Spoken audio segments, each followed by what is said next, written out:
We are all Australia now, no? Wow, what a day and what an achievement from the Socceroos in particular, but one country's success is another's failure. And my goodness, was it ever a big failure for one dark horse in particular today? Hello, and welcome to Rabona TV's World Cup Recap, the daily show from myself, Adrian. Let's get into it. It was a big day, and as you know, if you're new here, or I guess you wouldn't know if you're new here, subscribe if you're new.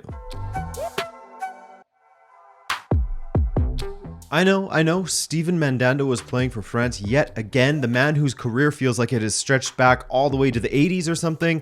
Mandanda is eternal, but all eyes were on the other match in this group, Denmark versus Australia, where it was a winner-takes-all situation. So of course, we'll save that for later. France had a heavily rotated squad for their match against Tunisia, as they of course were already through. It was just a matter of sorting out first and second, and so long as they didn't lose big, while another team won big, they would go through in first. That's why we saw the legendary Mandanda in goal, why we saw Jordan Vertus start, Camavinga start at left back, things like this. With all of the changes made by Deschamps, the field man, Alphonse Areola and William Saliba were the only two French players who were yet to feature in the World Cup group stage. And while it was a heavily rotated squad, they were still of course packed with players that are regulars at Europe's elite clubs. Liverpool, Real Madrid, Manchester United, Bayern were all represented. Still a strong squad. And a big shout out to Randal Kolo Muani, the Eintracht Frankfurt starter, who was a late inclusion and deservedly so for France. He's been fantastic this season for Eintracht Frankfurt. Tunisia were absolutely the better team in the first half, no question about it. They just had a few terrible misses, unfortunately, including one right at the end of the first half that fell to Wabi Kazri on the edge of the box, the man you want it to fall to, and he disappointingly put it over the bar. You gotta test Mandanda there, or you could live to regret it. You could. But the opportunities continued to arrive for Tunisia in the second half, and finally, 12 minutes after the restart, Wabi Kazri, it had to be him, went gliding through the French midfield after Fofana thought he had won a foul. But the way Kazri stepped away from Varane, I mean, that made it look way too easy. He made him look very casual. Huge from Kazri, scoring his country's first goal of this tournament in particular. From there, they had moments, but France brought on the big boys. You know, Griezmann, Mbappe, Dembele, Rabiot.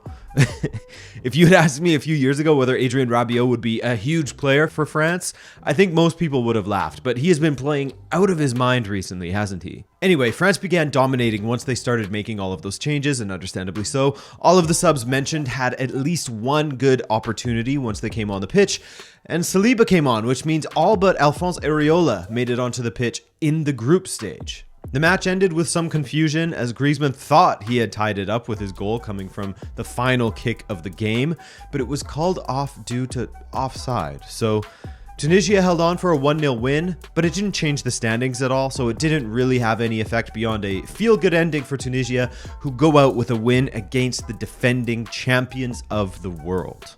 As I said earlier, Denmark versus Australia is where all of the action was. Maybe not on the pitch, although it was fine, but at least in the standings potentially. Australia could go through with a tie if Tunisia didn't win, while Denmark was faced with a simple situation: win and you're through.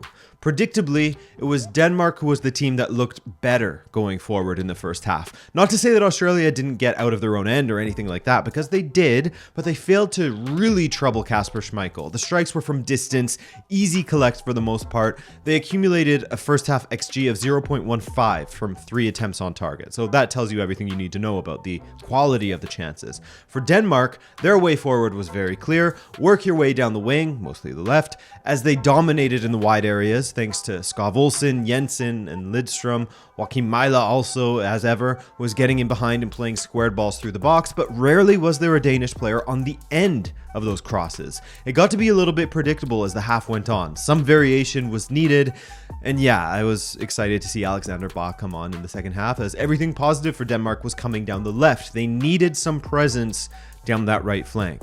But funnily enough, a mistake at the back between Schmeichel and Christensen led to 2 corners in the first 47 minutes for Australia and some early pressure for Denmark to contend with, a harbinger of what was to come. Australia were also a lot less passive and were pressing the hell out of Denmark early in that second half, which was needed from them. In the first half, they're a little standoffish, a little shy.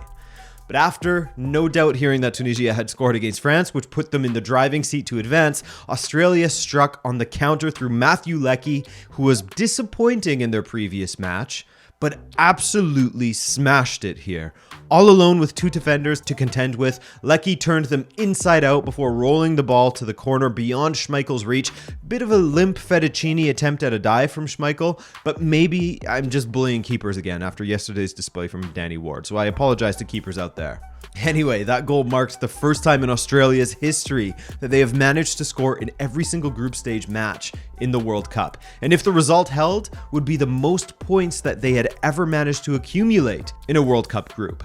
For Denmark, I think there can be no other feeling than overwhelming disappointment after winning 8 consecutive matches without conceding a single goal in qualifying, then beating France not once but twice in the UEFA Nations League. Coupled with their Euro 2020 performance, I mean, they looked horrendous at this World Cup and massively underachieved. Like I said on Twitter, these guys were the turkey of this tournament, a potential dark horse that absolutely reeks in the group stage. And in saying that, I don't mean to take anything away from Australia because they absolutely deserve their praise for what they managed to pull off in this group stage. Beating Tunisia, tough loss to France, then getting the beating of Denmark despite having one of their weakest sides at this World Cup that I have seen at least, and barely scraping through qualification. Remember, they had to win a shootout in an Interconfederation playoff, and their dancing keeper got the job done against Peru for them. A massive, massive day for Australia, and with their huge achievement also comes a massive failure from Denmark's point of view. Australia finishing in second means they will be in the knockout stages of the World Cup for just the second time in their history.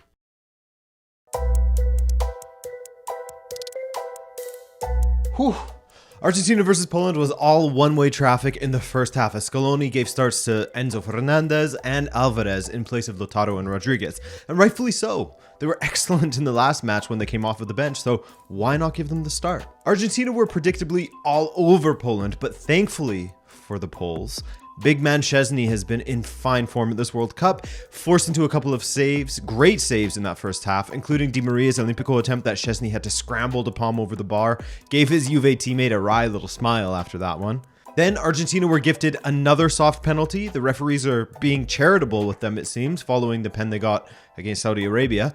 That one now feels like far more of a penalty compared to the one that they got against Poland, as Messi went up for a header, missed his header, and Szczesny's follow-through saw his pinky brush against Messi's face. Again, the ball was already gone. Messi didn't have a chance of recollecting the ball. Even Ronaldo's penalty against Ghana was a suspect one as well. FIFA are trying to force that Messi-Ronaldo final, aren't they?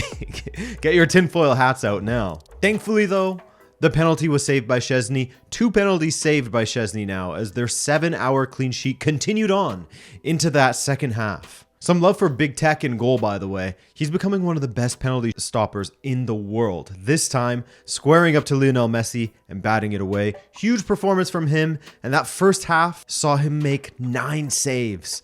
However, all of that came crashing down just seconds into the second half. Great work down the right from Argentina, and a cutback fell into the path of Alexis McAllister, and his slightly shinned finish went perfectly past Szczesny into the corner of the Polish goal. Just like that, Polish supporters must have been clenching as they knew that they would go through so long as there wasn't a winner in the other match by a few goals. At the time, it was still 0-0, but shortly after, Mexico scored. And it would have got even scarier for them knowing Mexico were 2 up, and then having Enzo and Alvarez, former River Plate boys, link up to make it 2-0 Argentina, meaning Poland were only in the driving seat thanks to their yellow card count, 4 to Mexico's 7.